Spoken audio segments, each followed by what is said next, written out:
Showman TV ekuletedde abayimbi 7 abalina ensimbi naye ne balemererwa okubeera nga bakuba hit, nga balina buli kimu ekyetaagisa okusobola okubeera nga bakuba hit naye oluyimba ne lubula olubayisaawo. Please do subscribe to Showman TV. Gwatanaba kubeera nga subscribinga ate gwe yamaliriza edda. Please click on the bell for the latest notification and of course hit like bobanga tuteka video ne zikunyumira and of course ne comments wansaawo nazo tuzinyumirwa nnyo. Abayimbi 7 abasinze okuteeka sente mu music naye ne babulwa breakthrough song. Abayimbi 7 abasinze okuteeka sente mu music ne babulwa hit, ne babulwa oluyimba olwo olumuyisaawo. Ku namba 7 tuzze ne Senga Kulanama. Senga Kulanama ono amanyiddwa nnyo mu bintu bya Senga ebyokuyambako abakyala, ogenda mu nsiko ebyokuyambako abakyala, simanyi okugeza obubina, kukendeeza ku mabeere, ebintu ng'ebyo. Senga Kulanama yavaayo n'akuba oluyimba olumanyiddwa nga Omukyala, n'aluteekamu ensimbi ze zonna, n'agezaako kyonna kyasoboka kubanga tukimanyi bulungi nti Senga Kulanama mukyala mugagga, ensimbi azirina, naye oluyimba lwagaana okukwata era bw'atyo n'ayitaawo ebyokuyimba bye ne bigenderaawo ne bigootaana. Mukazi wattu n'agezaako n'akubayo oluyimba olulala era ne bigaana. Mukazi wattu n'abiviirako ddala, kati we twogerera kirabika ebyokuyimba munnange yabivaako, kakati Senga Kulanama yadda mu bintu bye ebya habo.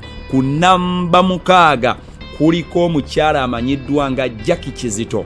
Jackie Kizito ono mumanyi bulungi muyimbi wa kadongo kamu, yomu ku bakyala abayimbi ba kadongo kamu abalwana ennyo kubanga bayisaawo endongo yaabwe naye baabuwe nga bigaana. Jackie Kizito alina ensimbi alina mukyala mugagga, alina ne bandi namba n'ebyuma ebisobola okubeera nga bikola event namba ebikuba ekivulu ekiramba ekyekisaawe. Alina ennyimba nga Zirindaba, alina ennyimba nga Netetenkanya, alina ennyimba nga DNA, obufumbo bw'ekyavu, alina tufumba fekka, alina amayumba 10. Oluyimba olwo mayumba 10 lwe lwageza okubeera nga lukwata, mpozi ate yakolayo kolaba era ne Gravity omutujju. Mukazi wattu ng'anoonya engeri gy'ayinza okubeera ng'ayisaawo oluyimba mu bannayuganda naye ne bigaana ng'ate alina ensimbi.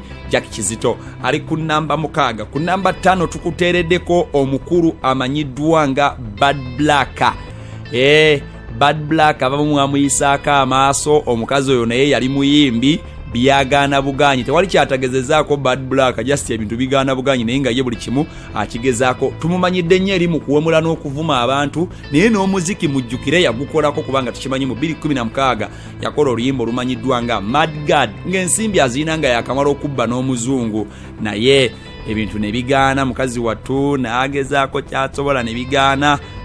Ebyokuyimba naye n'abiddukamu ng'ate yalina ensimbi ezisobola okubeera nga zikola oluyimba. So Bad Black y'omu ku abo abayimbi abalemererwa okubeera nga bayisaawo endongo Newankubadde nga balina ssente.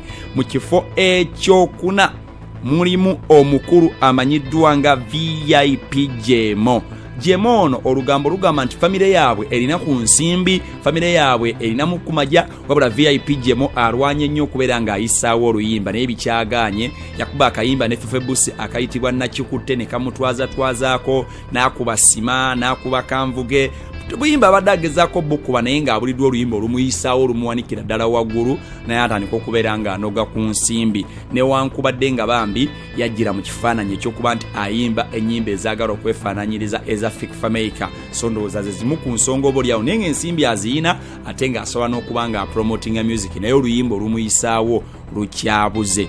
Ku namba 3 kuliko omuyimbi amanyiddwa nga Branways.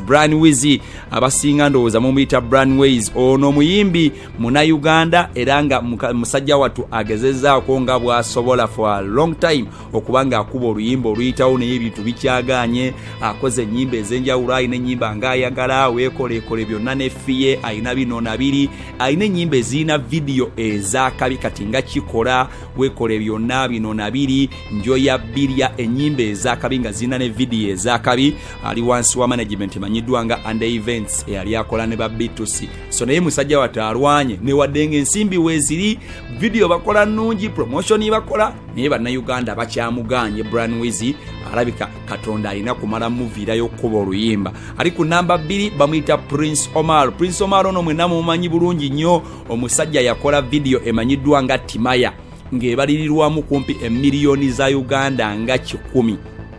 Bwe bagamba nti yakola vidiyo ya Timaya ng'ebalirwamu, osobola ogendako ku YouTube n'ogikeberako bagiyita Timaya ebalirirwamu emiliyoni kumpi nga 10 era nga yakola premier ku Laparoni abaaliwo okwo mwalaba ekyali ku Laparoni essente zaali wali nga zeeyiye kaboyeesi naye musajja wattu naye alwanye nga bw'asobola kikyagaanye.